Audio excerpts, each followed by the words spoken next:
Okay. So good afternoon, everyone. Welcome to this edition of the NITheCS Colloquium. This afternoon, we have the great pleasure of hosting Professor Christo from Northwest University. Christo joined Northwest University as a postgraduate student, and he completed his PhD there in 2008. After that, he spent some time as a postdoc at NASA in Maryland at the Goddard Space Flight Center. So that sounds like a very exciting time. Yeah, and went back to Northwest University where he climbed the academic ladder from lecturer, senior lecturer, associate professor, full professor, director of the Center for Space Research at Northwest University, and today he's here. Yeah, and he will give us what promises to be a very nice colloquium on his research and an overview of what happens in the world of pulsar astronomy. So, Christo, as I said, people come 1 minute after 4. So now you're most and welcome to start your presentation. Thank you very much. Thanks, everybody. Can everybody hear me? All good? Thank you. Yes, Professor Francesco, thank you so much for hosting me. It's been a pleasure to be part of NITheCS and part of the astronomy community and also the wider science community of South Africa. Let me start on a personal note to say that today is my late mother's birthday, so it's a very special day. She would have been 80 today, so we also celebrate her life. And also my father is 80, so he's live as well, but he's still with us. So I'm going to talk about multi-messenger pulsar astronomy. So it's a lot of interesting words, and I will explain each of them. And maybe it's good to remember this image of a lighthouse. And you can see the analogy why this is we think of pulsars as being lighthouses, cosmic lighthouses. They are stars and they spin very fast. And once they reach your line of sight, you see a little pulse. But we'll get into all of that. At the bottom left, you see a pulsar nebula, and we'll also get into some of that. So I try to keep the talk very broad because I know there's colleagues from all kinds of different fields and lots of pictures. So if you want more math, you can come and talk to me afterwards. I tried not to include too much mathematics.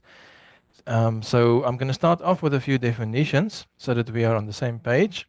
And to set the context, I have to define a pulsar. So if you just Google pulsar, you'll see actually a motorbike, you'll see a Datsun motor vehicle, and you'll see a watch and all these things. And there's a funny joke that the people wanted to sue the scientists for the use of the name pulsar. And then they discovered that we were first. So actually, the science coined this term called pulsar, and it stands for pulsating star. It's also similar to what people call quasars, in the same analogy, a quasi-star, that is a different object, which turned out to be not a star but the core of a galaxy, but a pulsar is a pulsating star. Now, this is just a cartoon because we can't really see pulsars directly. They are too small and too far away. But through a process of elimination, we've been modeling these wonderful systems for decades, and we are quite sure that they are neutron stars. They are surrounded by magnetic fields, very strong B fields. We'll talk about that in slides to come. There's a particle wind and a radio beam and also gamma ray beam and different types of radiation coming from pulsars. So just to show some nice footage, again simulations. If stars reach the end of their lifetimes, which happens with old and massive stars, let me just pause a little bit, then basically you end up with a remnant of a star after the supernova has gone off. And this is really a fast spinning neutron star with radiation beaming in different directions. These stars are very, very compact and also quite small. It's the size of a city, 10 kilometers times 2 if you take the diameter, so 20 kilometers across. And the solar mass is compressed into that small space. So it's really compact objects. You can see the spinning pulsar with radiation coming from, well, this is the radiation, so coming from the poles. We think the gamma rays come from farther out in the current sheet. And yes, far away you see this blinking object. So you see pulsations. That's why it's called a pulsar. Also, what happens is these things spin down over many, many years.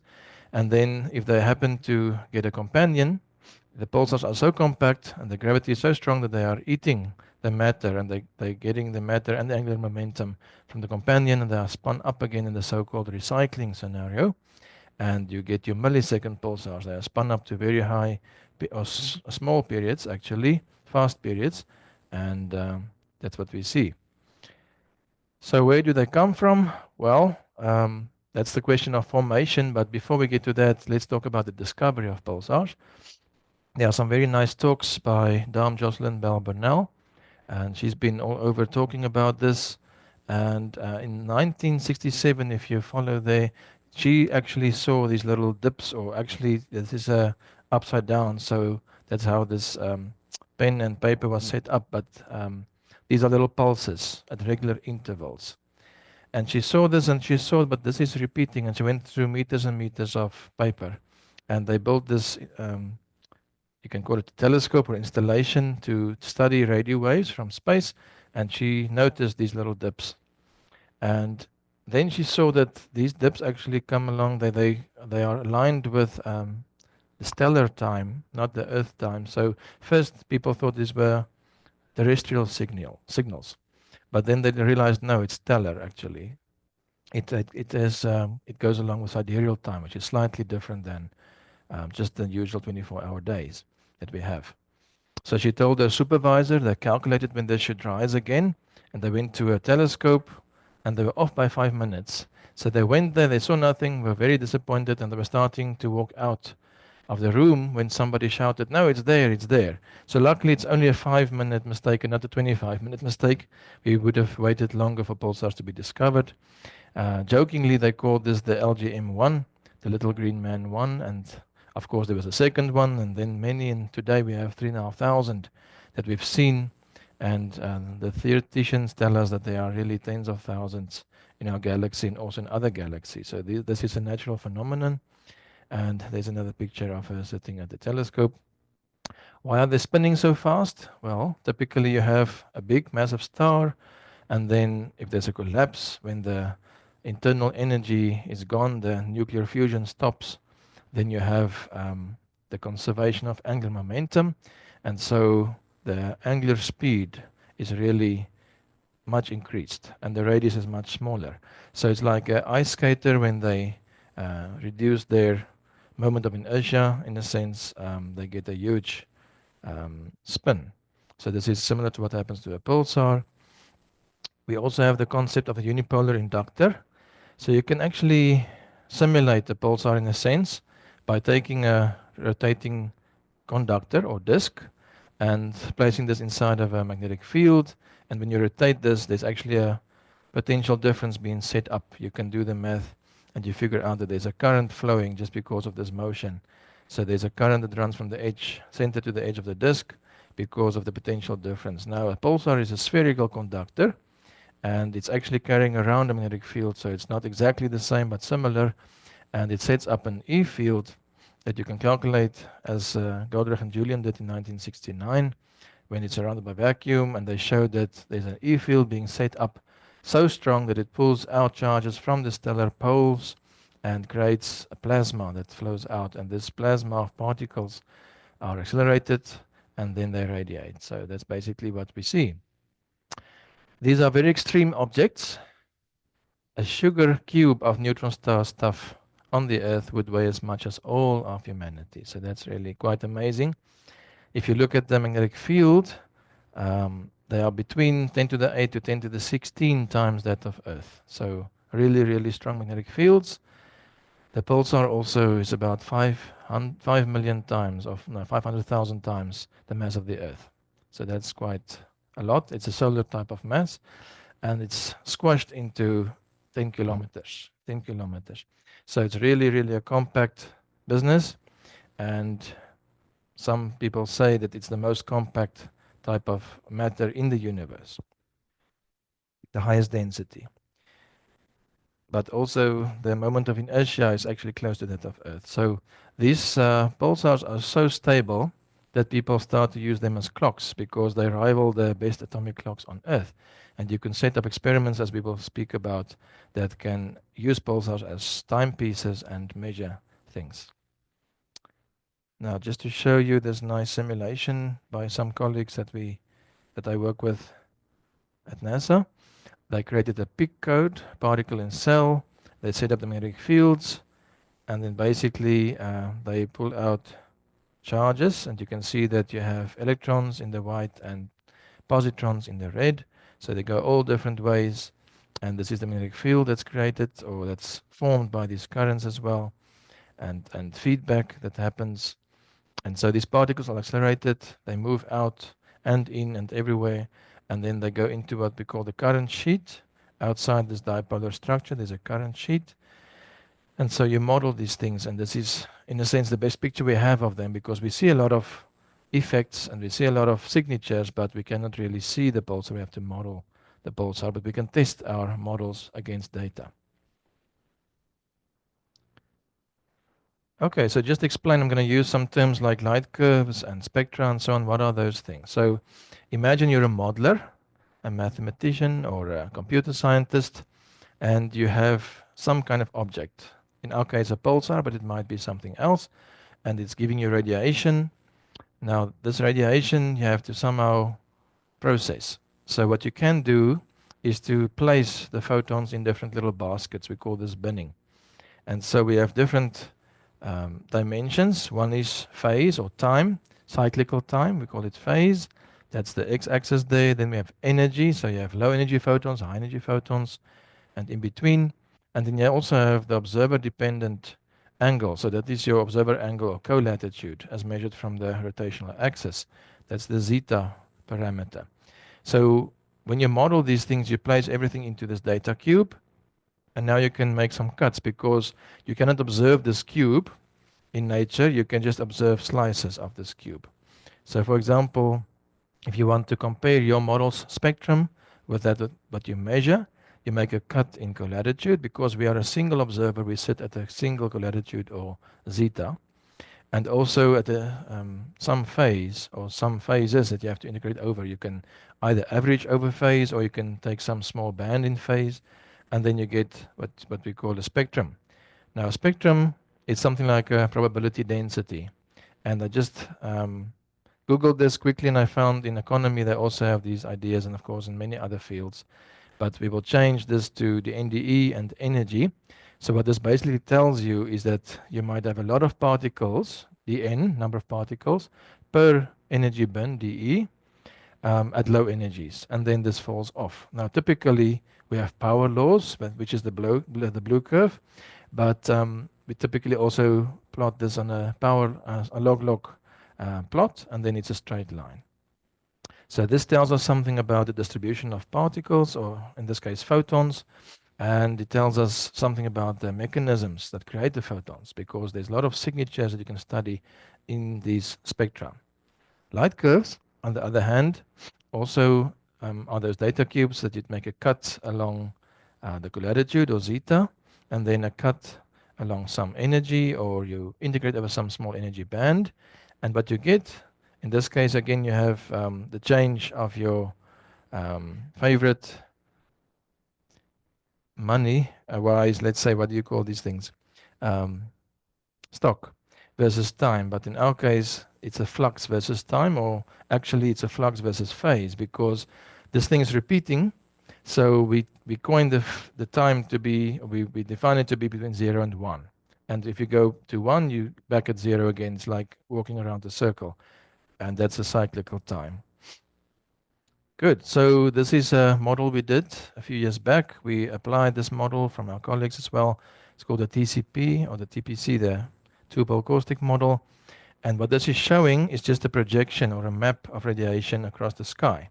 So the y-axis is, of course, your colatitude, zeta. So those are for all different observers. And that's the beauty of a simulation. You can simulate what all observers would see. In reality, of course, we are one observer and we see a cut along zeta. And then you have the phase on the x-axis. And then these yellow things that morph, those are actually the beam or caustics that form. So it's a bunching of photons along certain phases, and the changing parameter is alpha, which is your inclination of your pulsar. So alpha of 0 means it's a spin-aligned pulsar, and if it's 90 degrees, it's an orthogonal pulsar, and you can see both poles, and those black things are the poles, and they are offset by half a phase from each other. So to get the light curves, you actually have to make a cut along zeta to get a light curve. So for example, over here, we're sitting at, let's say, 45 degrees or so, 40 degrees, and we're hitting 2 caustics, and that will give us 2 pulses. So that's how we think how this works. The caustics form due to special relativistic effects, and there's some math in there. I will not go into too much, but it's really interesting. It's like, in a sense, similar to the caustics you see in a swimming pool, but a different mechanism. It's a relativistic particles, and so there's beaming, etc. So you can see how this forms, and then if you go through different observers, which is something we can do in simulations, then you see that different observers will see different light curves. And I always like to think about these things as little fingerprints, and you see all kinds of different light curves, double peaks, and fine structure, and so on, microstructure, due to different observers seeing different things. This is only a model, so it tells us where the double peaks come from, but of course in reality you see lots of different structures that you have to try and model, and we are one observer, so we only see a certain slice in zeta, but if you look at many different pulsars, you actually, assuming that they are similar, can make up a picture of this academic generic type of pulsar, and hope to learn something about the generic pulsar and the beam. Okay, let me quickly remind you of polarization. So electromagnetic waves are waves of light, and they have a E field and a B field that are 90 degrees separated in direction, and so the E field defines the direction of polarization. So if you have an unpolarized light ray, then you don't see a preferential direction of movement. But they're always going, let's say, in the Z direction, but there's a perpendicular direction that you can define as the polarization vector. And so hopefully you've learned in school or in your first year of physics or second year that you have polarizers, or your sunglasses work as polarizers, and they block sunlight rays that you don't want. So also in pulsar physics you get polarized light, and they tell you a lot about the B field structure in these systems. Okay, so let me come to the next point, and that is, why do I call this multi-messenger pulsar astronomy? So in the past we were also looking at photons and optical photons, and later on radio, and later on gamma ray photons. That's the lower right one. But recently we've seen that this blossomed into a really rich field, because we now see other things as well from pulsars. We see neutrinos, well, not yet, but potentially in these systems, and cosmic rays potentially. Those are particles from outer space. They are called rays, but actually they are particles, and then gravitational waves. So I'm going to focus on some of these things and try to give you a flavor of all of these things. There's too much to say, so I'm going to just give overview, and you can come and talk to me later on. So just to make an analogy, we had now some very nice music when we came here, and it was some piece by Mozart. And so if you listen to the music, you can immediately see that if you want to analyze it, that there's different dimensions to this music. There's, they call it the color of the sound. There's a very deep sound, or a piccolo, or a bass drum, or something, cello. That is one thing. Then there's loudness, or energy, or intensity. So if you have a big crescendo, you have lots of sound, and if it's something soft, then it's a soft sound. So you can think of energy. There's also, of course, rhythm, so time, and all these things work together to give you the wonderful cosmic symphony. So what we are doing as physicists, astronomers, are to collect all these different aspects of the signals that we see from pulsars and pulsar-like systems, and we're trying to understand the symphony that come from all these different pulsars as individual objects, also as population of objects. Another analogy what would make this clear is to look at the bottom left printout, and that is a so-called CMYK image. And this is what we are used to see in printed magazines or online and so on. This is more in print. And this is actually made up of 4 films. cyan, magenta, yellow, and black at the top. You can see them. So in a sense, multi-messenger astronomy is similar to this. It's giving you different puzzles and pieces of the puzzle, and then you make up the full picture, hopefully. So there's many messengers, and we build different telescopes to measure all these messengers from outer space. Now there's a story that some people say is true, and that is how the marathon got its name. And so the Athenians were fighting against the Persians, and against all odds they won. And this Greek person was running to bring the good message that they won. And he ran 240 kilometers and another 40, and I think another 240. And then he said, "We won," and then he fell and he died, unfortunately. So it's quite sad. But that's where the marathon came from, and that's why people still run marathons. And he was a messenger or a herald. So in this case, we see that this is an actual person, but in our case, there's many messengers coming from the stars, and we can measure them, and we get some messages about the conditions, the local conditions at the stars, the neutron stars we are studying. So you're familiar with the electromagnetic spectrum, and we can see that we go from the lowest energies, from radio, all the way through microwave, infrared, visible light, up until gamma rays. And those are just the photons. That's the one of those quadrant of messengers that we saw. There's many messengers, so we need many different satellites, telescopes. There you see some examples. At the top right, we see the Fermi satellite, and this one is measuring GeV gamma rays out in space. It's orbiting Earth. This one is quite close, and it's called SALT. It's the biggest optical telescope in the southern hemisphere. And this one is an interesting one. It's actually a lot of tanks filled with water, very pure water, and then they measured particles. It's called Hawk, and also gamma rays. And so Professor Zweibel said that the universe just talks to us in so many different ways, and every time we find a way to listen, we find something else. So if we build a new big telescope, we get a new messenger and a new message from a new messenger, and we learn something else. So this one is called HES. I've been in HES for 20 years or so, and I've actually been on site, and it's very amazing. You're a little dot there if you're a person, and this is a huge telescope. I think it's 28 meters in diameter, and there are 5 of them, but the big one is in the middle, and then the other ones are about 13 meters across. And this one uses the atmosphere as a part of the detector. You get a gamma ray from outer space, it hits the atmosphere, then you create a shower of particles. They move faster than the speed of light in the medium, not in vacuum. And then you get this so-called Cherenkov light, a very faint flash of blue light, and you have very fast cameras and electronics to measure these things. And so if you project what you're seeing with your telescopes and on the camera pixels, you can see the middle one is the big camera, and you see this type of shape, and then the small ones. And so like with the eyes, you have stereoscopic vision. This one is called high energy stereoscopic system, because it's looking at the sky, and you can pinpoint, in a sense, where the gamma ray has come from. And then you see the shower, so you see the remnants of this gamma ray. And you can do astronomy. You can measure the energy or estimate the energy and the direction and the timing solution, or temporal info, and you can do astronomy. So as I mentioned, this is Fermi. Again, you measure the energy, the direction or spatial info, and then the time of arrival or temporal info of your photons, this time in the GeV band. And so this is, you can see the galaxy's plane, and in gamma rays, you can see that this is what we see. There's diffuse emission, and there's actual sources, and at the anti-center, this is the center of the galaxy, this is the anti-center, you'll find the Crab pulsar, etc.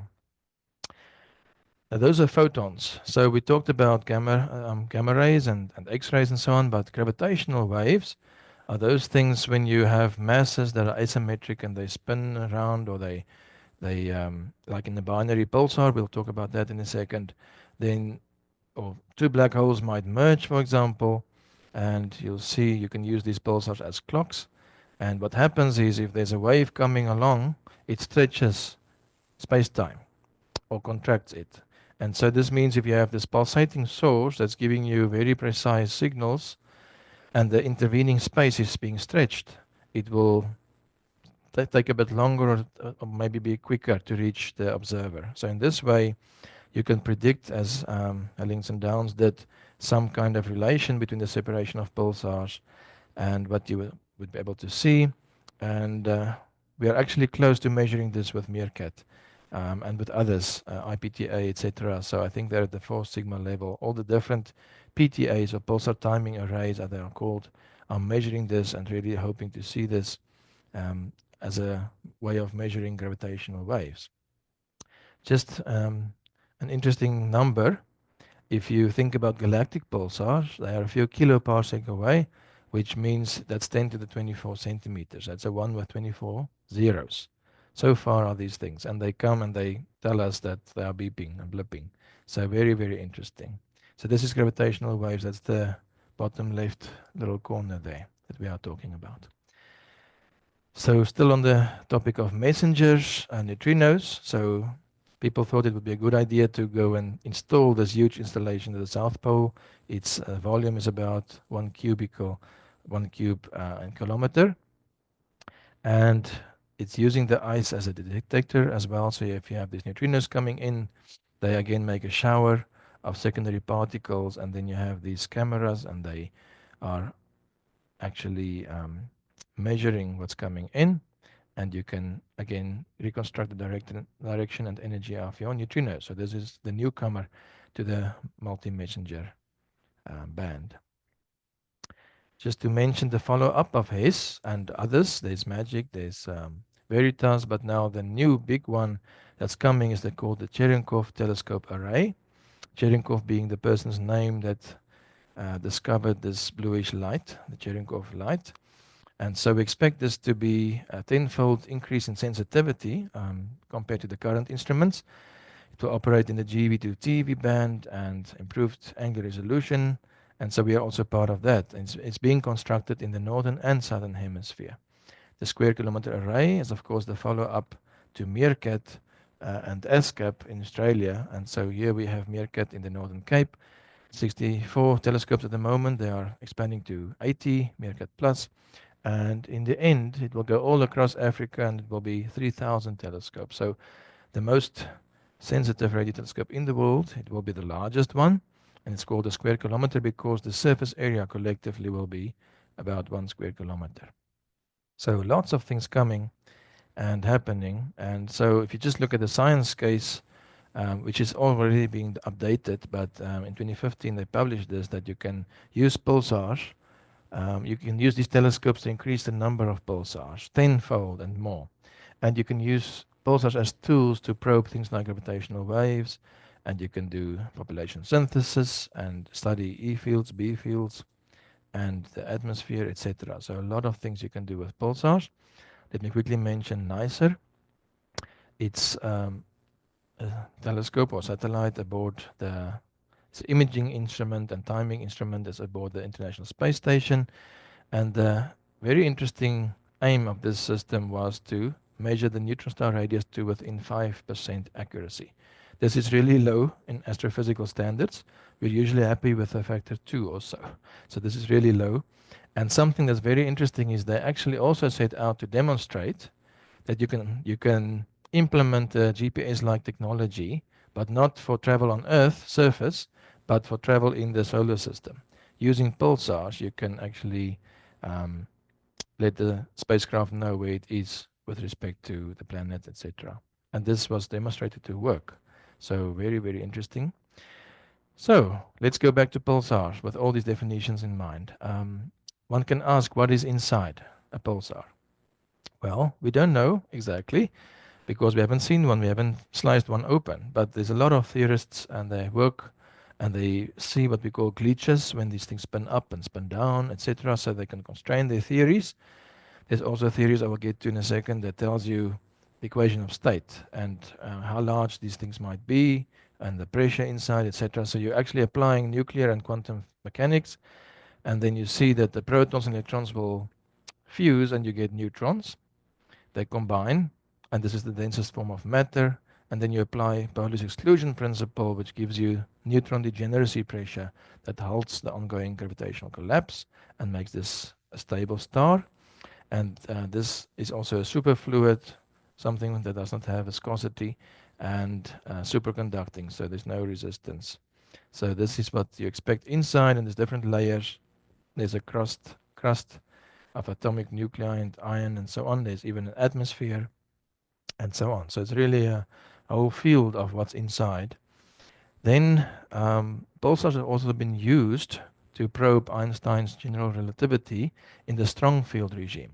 We know that Einstein became famous when they measured the bending of light using the eclipse of the sun, and or the solar eclipse, yes. So, but they discovered in 1993 that actually there was a Nobel Prize for the Hals-Taylor pulsar. These two gentlemen found this pulsar, and it's not this one, but a similar one system. It is a neutron star and a pulsar. It's a binary system, and they actually measured the cumulative change in the orbit. And you would expect from the theory of Einstein that there's gravitational waves coming from the system, which means energy is leaving the system. And this would mean a slight slowdown or a slight shrinking of your orbit.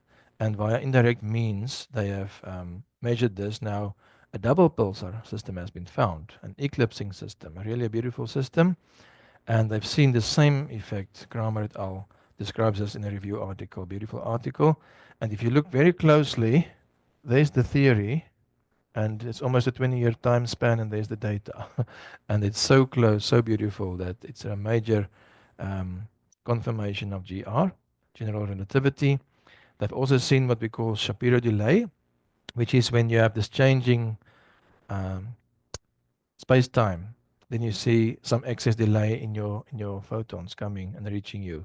And they've measured this to exquisite accuracy, the prediction that we have from GR. What's very interesting is that there's an A and a B pulsar in the system, and the B one has a precession in its spin, so at the moment the pulses have disappeared because it's out of our line of sight. You also see time dilation and redshift effects, and look at this totally crazy accuracy for the masses of pulsar A and B. And all these colored lines indicate some quantities that you expect and in the GR regime, and they are really hitting the same point, which makes this a consistent theory.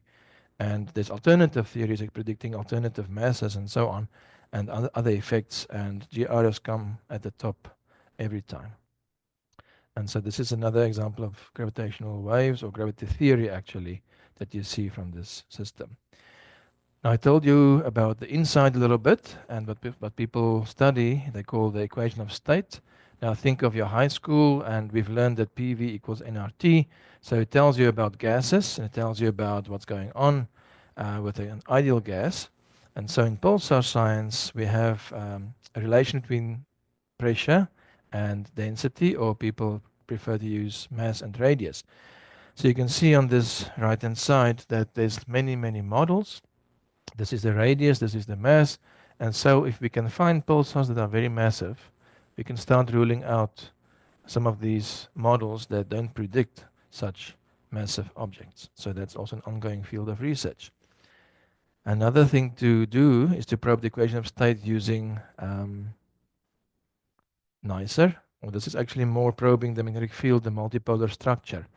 And you see that the mass and the radius, you measure the mass and radius. So probing M over R, the combination of M and R give you these light curves and the effects on the light curve. So basically you have hotspots on the surface, and they are not nicely antipolar as you might expect. They're sitting in the same hemisphere, indicating a multipolar structure of your B field.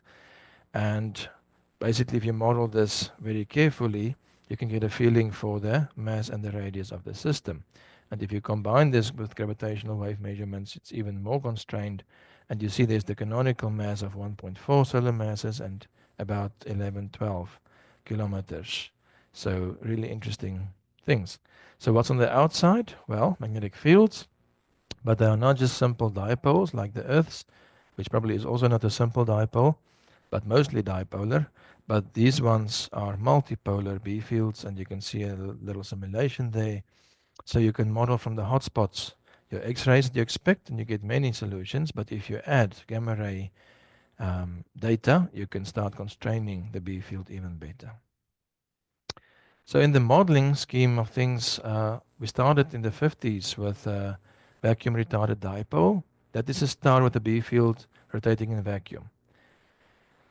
It's a nice mathematical formula, but there's no charges, no currents, so this is in a sense a dead pulsar.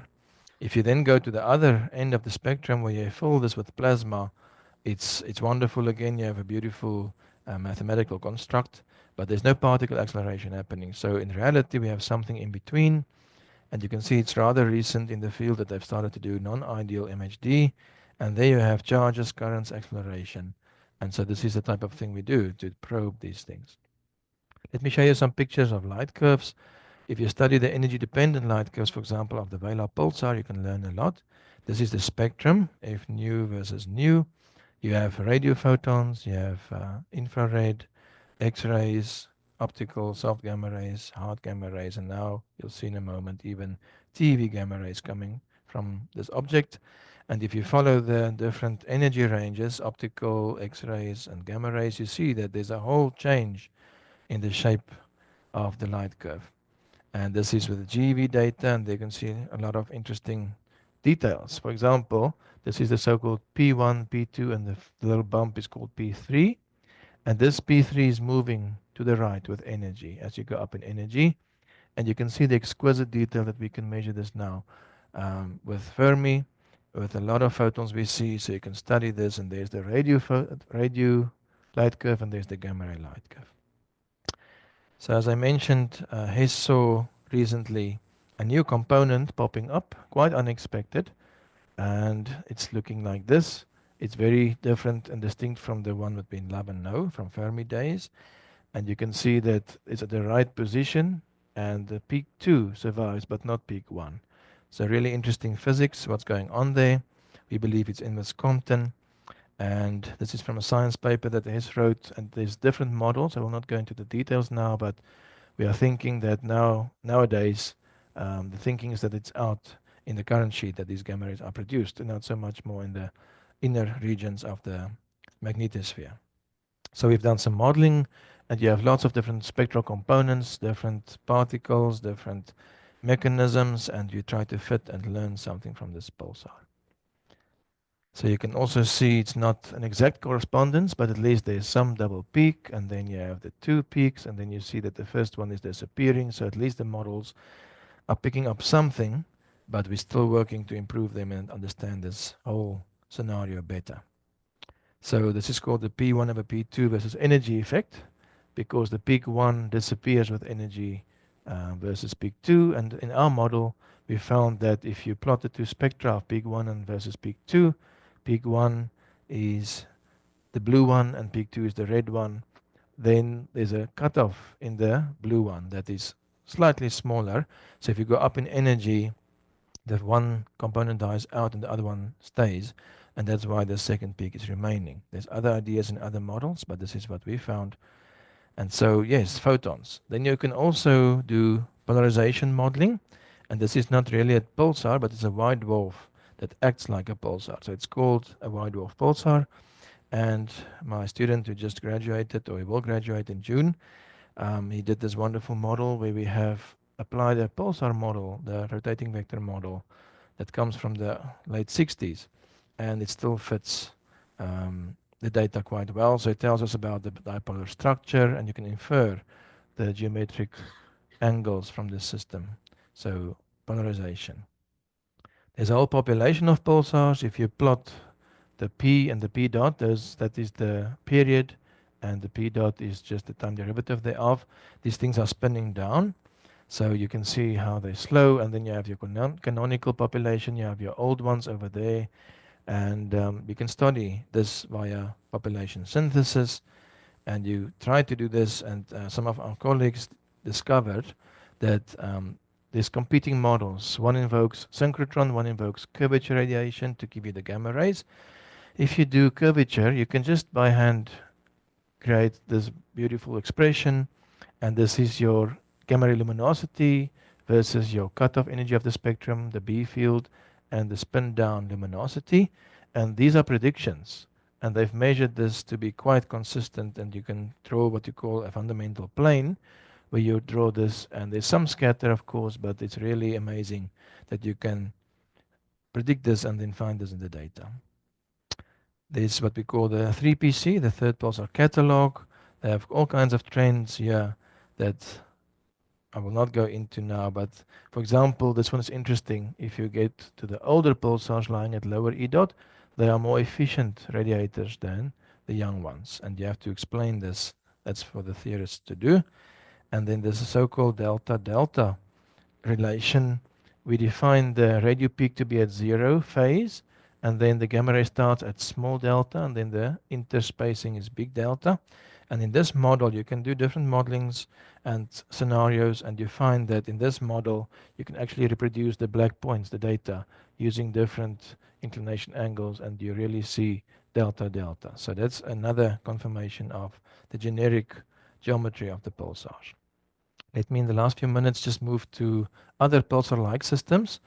So Chandra is an X-ray satellite, and it has measured pulsar wind nebulae to really exquisite detail, lots of good angular resolution. So in the center, for example, this is the crab. Right at the center is the crab pulsar, and you can see it's blowing a wind, and it's wound up field lines, and there's what they call the torus and jet structure. But you'll see all kinds of different structures. This is the Vela one, and there's all kinds of different structures. So we always make fun of theorists because I'm also a theorist, but or a modeler, and we say we like the approximation of using a spherical cow that is uniformly filled with milk. And you can see this doesn't always work because you have other structures there. So you have to sometimes discard your simplistic models and use more computer power to get closer to reality. But you start somewhere, and there you can see this image, and if you zoom in, you can see it's really highly dynamic. There's the pulsar, there's an azimuthal structure for the magnetic field, this is the torus, and you can really see that there's dynamic things going on there. So to model this is an interesting challenge. This is the Vela. I think I did not bring my sound along, but you can Google this, and you can actually hear when they change the radio and try to make it a sound. You can hear how this thing is spinning very fast on its axis. This is a double torus structure, and this is a so-called corkscrew jet. It reminds us of a corkscrew, and it's quite dynamic as the pulsar rotates. It's changing dynamically as well. So we can also do polarization. Nowadays, people do this. In the older days with the radio, and in the newer days, the black arrows or lines indicate X-ray polarization results. And these things tell you something about the magnetic field structure, which confirms what we thought. And this is quite interesting. It's another window to study these things. We've done some work on case 75. This is a prototypical composite supernova remnant. And that means that there's a supernova remnant outside. As the star exploded, it had some layers being flung into space. And then inside, you still have your pulsar, and it's blowing a bubble. So you have this composite structure. And you have a magnetar-like star, which is really very young. It's about 700 years old. And Chandra observed this one for more than a decade or so. And you can really see the expansion in real time of this system. And so we've modeled this with my previous postdoc.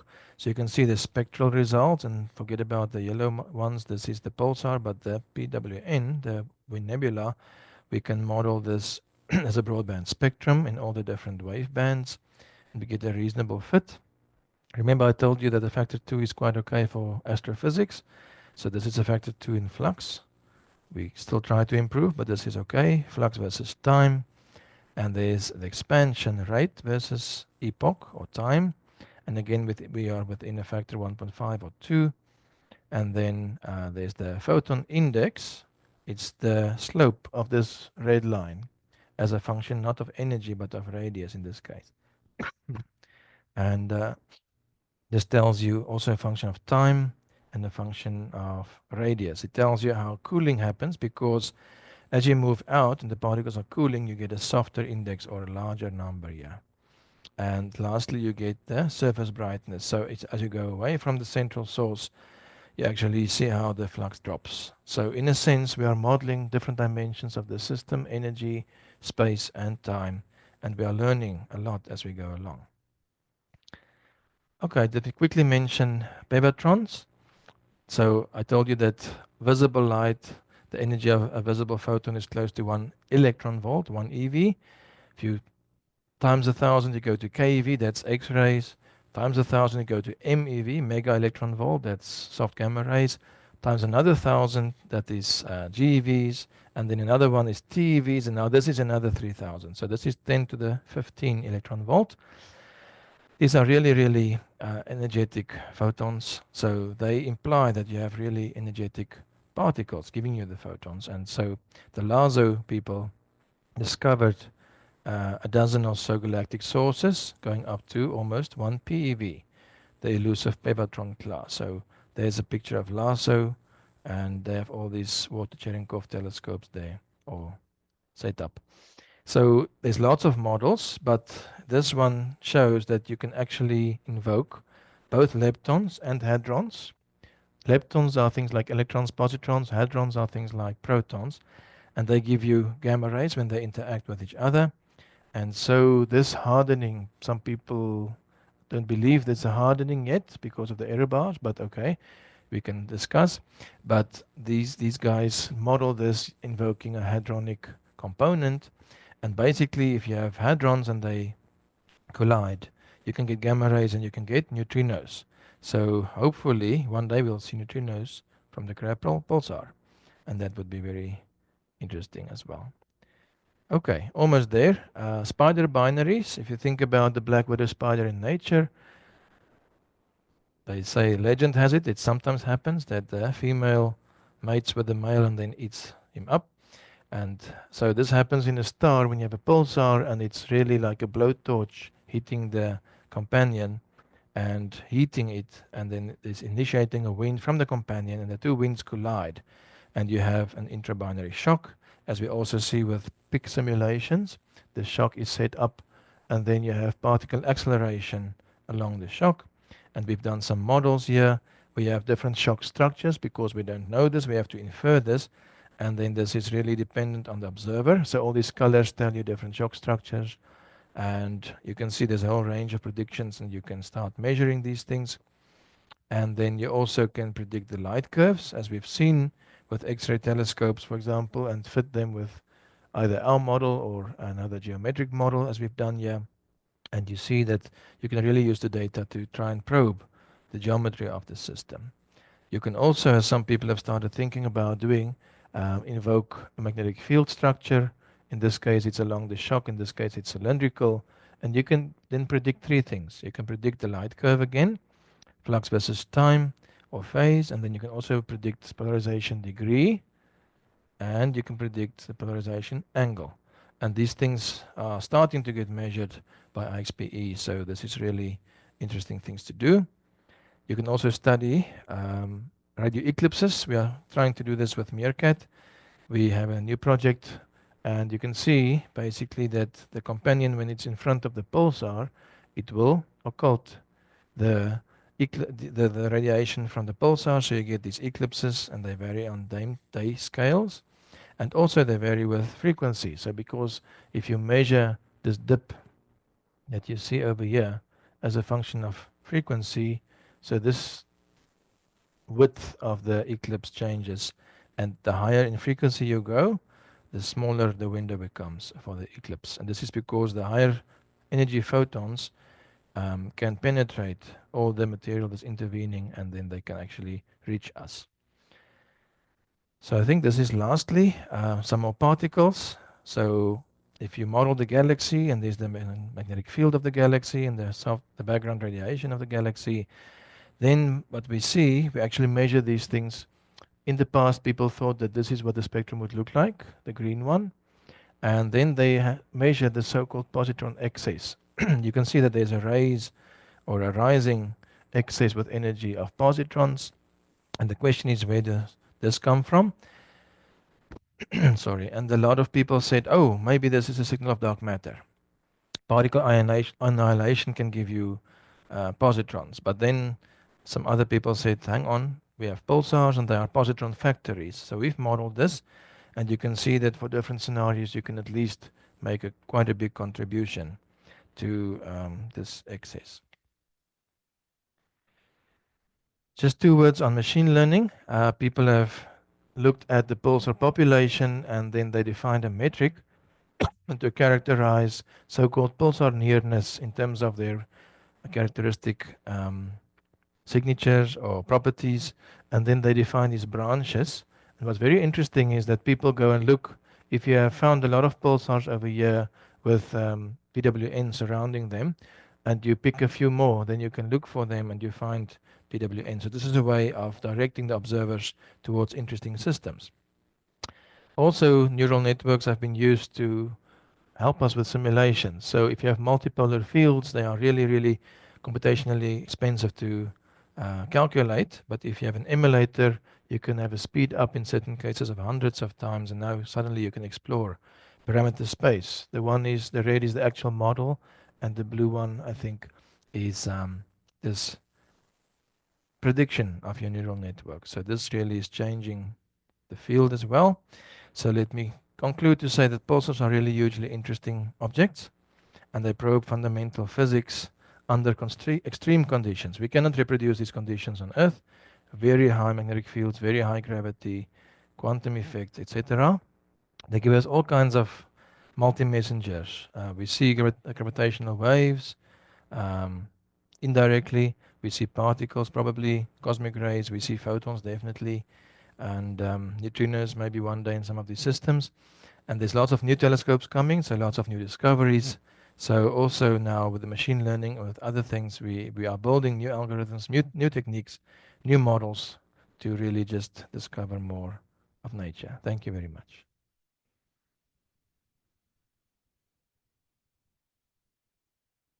Thank you very much for an excellent talk. And we have time for questions. And I would like to encourage also our online participants to ask questions using the Q&A or by raising the hands.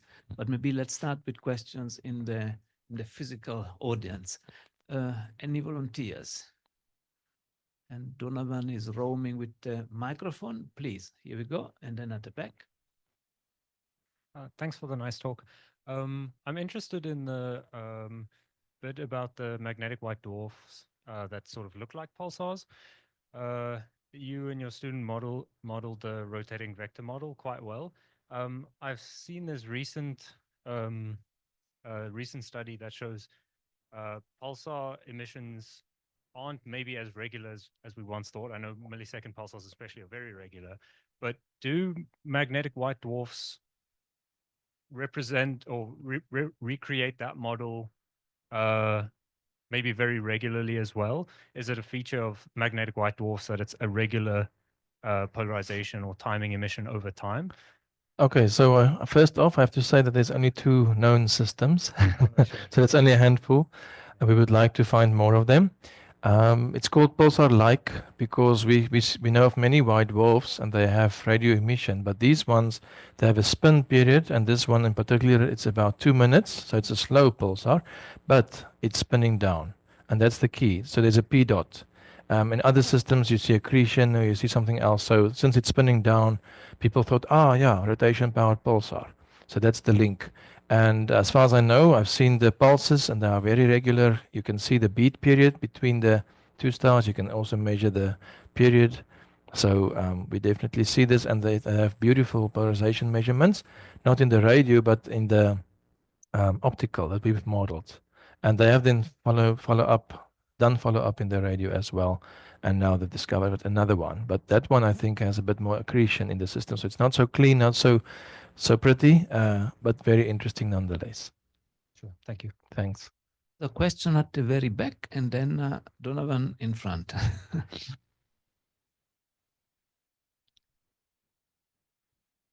Thank you. Thank you for the nice talk. So I just wanted to ask about the dipolar magnetic field, and then you said that we could have more complex structures there. Definitely. So what would this have implications in the profile that we see? So I mean, yes, definitely. If there is a quadrupole structure, and then the profile would be very significantly different because of the emission coming from the other poles, right? So yes. Are there any signatures that we have seen to say that we see other magnetic poles? Yes, so that's a good question. If you look, typically the concept has been that we have a dipolar structure, so with 2 poles, and they are just opposite.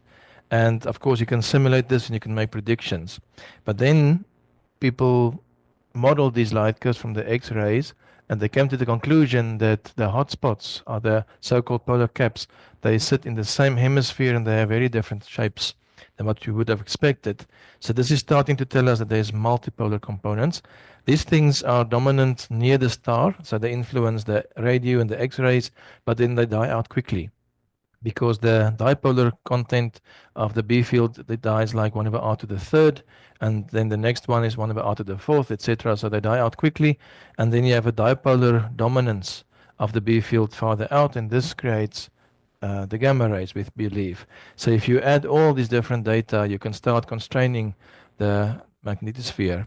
And it's really an involved model with lots of parameters, but it tells you that you can start probing the magnetosphere and what it actually looks like, because you have to be consistent with the data. So on the one hand, you have to do the theory to explain or to predict what you might see, and then you have clever people building machines and measuring these things to exquisite detail and do a lot of statistics in the process. And then when you match these things, you simulate them, and you can see that this really tells you something about the magnetosphere structure. Thank you. Thanks. There is a question here in front, Donovan. Sorry, can do your 10,000 steps today.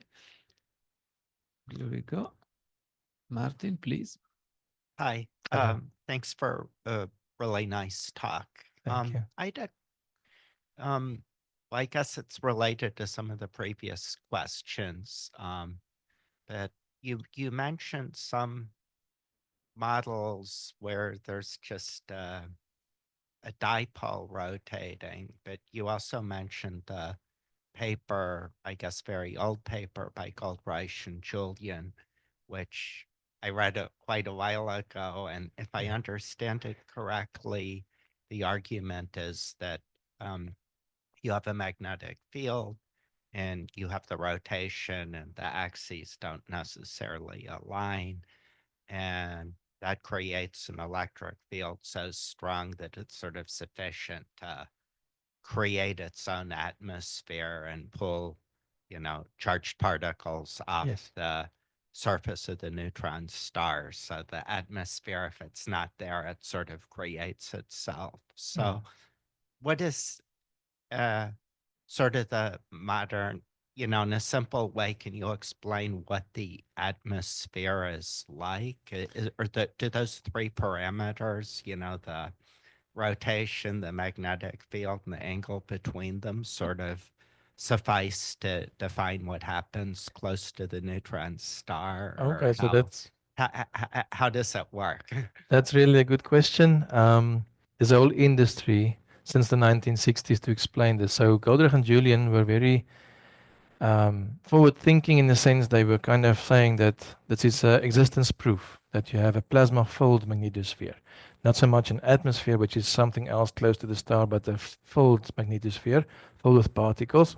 So as I mentioned in the beginning, Deutsch was saying, well, let's just take a vacuum. And then Goldreich and Julian said, no, but there's existence proof that you have the strong E field coming on and being invoked, or being, since the rotation happens and you have the strong B field, then you can create an E field that pulls out particles. So there's different mathematical techniques to model this, but in the one limit, you have a plasma-filled magnetosphere, which screens everything, and there's no electric fields, nothing exists in this mathematical solution. This one is again vacuum, so there's no particles actually per se. And then nowadays people are getting more and more clever, and they model this using non-ideal MHD or peak codes and so on. So in the Goldreich and Julian case, they had a alpha of 0, which means a spin-aligned pulsar, which was an idealized case as well. And then people in the 1990s did a spin-aligned force-free magnetosphere, which means plasma-filled. And then in 2006, famously, Spitkovsky did an inclined rotator, and nowadays people are doing inclined rotators, and they are solving this using Maxwell's equations, etc. So this is really telling us how to solve, or we are solving this to find what's the optimal structure of the magnetosphere, and then using the probes we see, the photons, the polarization, all these things, to try and constrain in the inter-post process if the models are correct or not. They might be wonderful and beautiful, but are they actually correct? There's lots of mathematical solutions out there, but which ones are the real ones? And so we do our best to constrain using all these observations that we have from multi-wavelength astronomy to constrain these things. Okay, thank you. Any other questions? Or Rene, are there any raised hands or questions from the online audience? Sorry, poor Donovan has to run up again. Yeah. Here we go. Thank you. Hi, thanks for an interesting talk. From the models you've shown earlier, how do they explain the long-term stability of pulsar spin rates? Okay, so basically, as I showed, the moment of inertia is there and the compactness of the star is there. So we think that it's because of this really compact star that's spinning, and it's a very small object that it's quite stable. And we see that the stability is there in terms of the timing and the fractional change in period and so on. But there are of course deviations. So what we see, we call them glitches, because then there's a spin up or sudden spin down of the pulsar. And we also model these things, and we think they are changes in the inner superfluid of the star, etc. So that's our whole industry to model glitches, for example. And then you get other things like nulling, or the pulses just disappear, and it might be that something is going on with the pair production in the system, because you pull out some charges, but then they pair produce and make a whole cascade of particles there. And if those are time dependent, you might expect changes in your light curves. So the timing is quite stable, apart from glitches, but then you might see effects in the pulsar shapes, and you see multiple components, you see all kinds of drifting subpulses, all kinds of things. So these are not as clean as we think. They are interesting effects that are perturbations to this basic picture. But for the most part, they are really, really stable. And people select the most stable ones, and they build this pulsar timing array that you can use to try and measure gravitational wave backgrounds. Thank you. And I We've got- see there is Professor Amare Abebe who wants to ask a mean question to his colleague. So Amare, please. He has to be unmute careful. yourself. I'll get him back. All right. Francesco, and thanks, Christo, for the nice talk. At some point, you mentioned that GR comes on top when it comes to describing pulsar physics compared to the modified theories of gravity.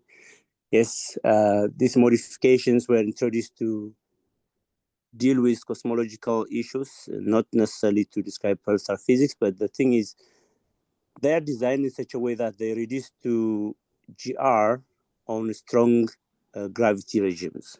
Yes. So I'm curious, and I want to know if you have some opinion about whether there is some kind of smoking gun, if you will, that could rule out most of these modifications, because they have bigger parameter space than GR, and they kind of fit whatever pulsar physics you want to describe using these modifications. So most of them are still not ruled out because of pulsar physics. Do you have Yes. any opinion? So you're the expert on the modified gravity theories. I'm not, but I know there are alternative theories. Help me out. What do you call this one? Dickey theory and so on.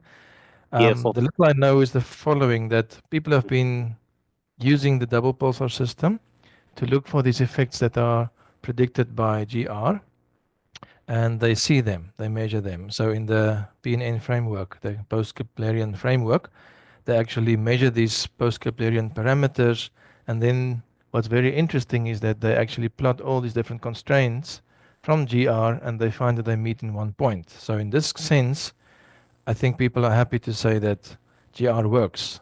I'm not sure that they are saying that we are ruling out other theories. They are just saying that GR seems to work, and I'm not sure if the other theories also meet in one point or not. But if they do, then it's fine. If they don't, then that's a problem. But at the moment, we are happy with GR because the predictions really, really are well met with the data and well fitted with the data.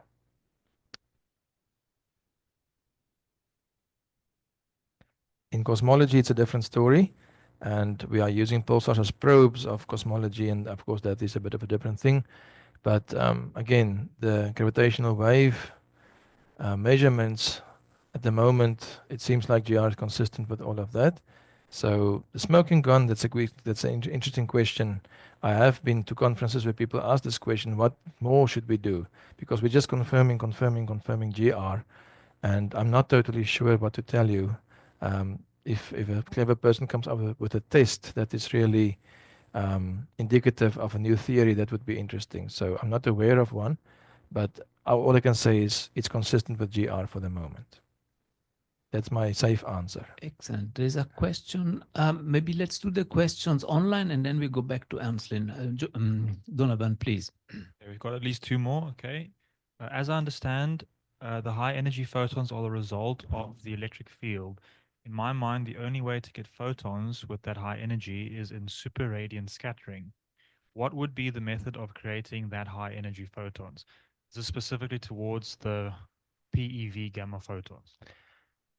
Okay, so in pulsars, pulsating photons, we've seen now 20 TeV, and those are created when you have an electric field that's unscreened and accelerates particles to very, very high energies of the Lorentz factors of 5 times 10 to the 7 or so, really high energies, TeV energies, and then through a process called curvature radiation or synchrotron synchrocurvature, you can actually see that all the numbers work out and you get the cutoffs around TeV energies. So that is just a static electric field that's accelerating particles to very high energies.